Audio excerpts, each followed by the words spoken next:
Finally 4 বান্ধবী একসাথে হতে পারলাম। আর 4 বান্ধবী একসাথে হয়ে কোথায় ঘোরাফেরা করেছি আজকে সেটাই শেয়ার করব। ভিডিওটা সবাই লাস্ট পর্যন্ত দেখবেন। আসসালামু আলাইকুম and hello beautiful butterflies. I hope সবাই ভালো আছেন।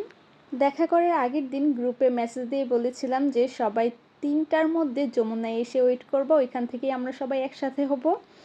এইখানে আমি টাইম দিয়েছিলাম যে দুপুর 3টার মধ্যে সবাই এসে পৌঁছাবে, কিন্তু আমি লেট করলাম। সবাই আমার আগে আগে 3টার মধ্যে এসে পড়েছে। আমি এখানে পৌঁছাতে পৌঁছাতে প্রায় 4টা ওভার হয়ে গিয়েছে।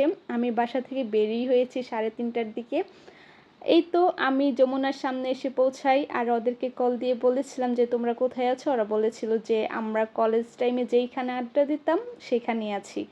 আমার কলেজ কিন্তু যমুনার থেকে খুব বেশি দূরে নয়, মাত্র 4 থেকে 5 মিনিট মেবি লাগে যেতে। আর আমরা এখানে অলওয়েজ আড্ডা দিতাম। এই তো ফাইনালি আমার ফ্রেন্ডদের সাথে দেখা হয়ে গেছে। অনেক দিন পর আমরা 4জন বেস্ট ফ্রেন্ডের সাথে হলাম। এই যে ওর নাম হচ্ছে সুমাইয়া, এটা হচ্ছে সাদিয়া, আর ও হচ্ছে সাদিয়া 1। মানে আমার 2টা ফ্রেন্ডের নাম সাদিয়া আর একজনের নাম সুমাইয়া। আমরা যমুনাতে অনেকক্ষণ ঘোরাফেরা করেছি, অনেক আড্ডা দিয়েছি, অনেকগুলো ছবি তুলেছি, তারপর এখান থেকে বেরিয়ে যাচ্ছি। আমরা কিন্তু কলেজ লাইফে বেশিরভাগই যমুনাতে আড্ডা দেওয়া হতো, কারণ এখান থেকে যেহেতু যমুনা ফিউচার পার্ক আমাদের কলেজ থেকে খুবই কাছে ছিল, সেজন্য। এই তো আমরা এখানে ঘোরাফেরা করে বেরিয়ে পড়েছি। একটা ফুড কোর্ট আছে, আমার ফ্রেন্ড বলছিল যে এখানে যাই খাওয়া দাওয়া করি। এখানে চলে আসলাম খাওয়া দাওয়া করতে, বাট এখানে এত বেশি রোদ আর এত বেশি গরম ছিল যে আমরা 5 মিনিট এখানে বসতে পারলাম না। তারপর সুমাইয়া বলছিল যে চল আমরা কেএফসিতে চলে যাই, ওখানে একটু রিল্যাক্সে বসতে পারবো। তাই আমরা এখানে চলে আসলাম আর এখানে আমরা খাবার অর্ডার করেছিলাম, দেন ওয়েট করছিলাম।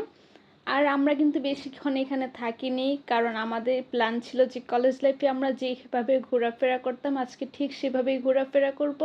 আজ আমরা তেমন ভিডিও করিনি কেউ, কারণ অনেক দিন পর যেহেতু আমরা মিট করেছি, সবাই সবাইকে টাইম দিচ্ছিলাম, আড্ডা দিচ্ছিলাম, গল্প করছিলাম, সেজন্য তেমন ভিডিও ক্লিপ নেওয়া হয়নি। এই তো আমরা খাওয়া দাওয়া করে আবার পার্সেলও নিয়ে নিয়েছি, তারপর এখান থেকে বেরিয়ে পড়লাম। সামনেই দেখি যে ছোট ফুচকা, আর আমাদের ছোট ফুচকা দেখলে তো খেতেই হবে। এখান থেকে আমরা ছোট ফুচকা নিয়ে নিই, আর এই ফুচকাটা মোটামুটি ভালো ছিল খেতে। তারপর এখান থেকে আবার কোকো নিয়ে নিই।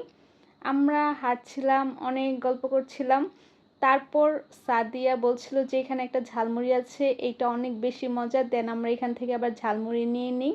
মোটামুটি ভালোই লেগেছে ঝালমুড়িটা। তারপর সাদিয়া 1 আর সুমাইয়া চলে গেছে বাসায়, কারণ ওদের বাসা আর একটু বেশি ভিতরে, একটু দূরে, সেজন্য ওরা সন্ধ্যার আগেই চলে গেছে।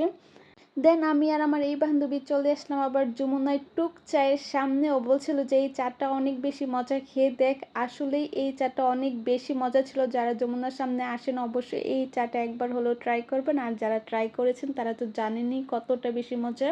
তারপর আমরা এখানে বসে চা খাচ্ছিলাম আর দুজনে বসে আরেকটু আড্ডা দিচ্ছিলাম।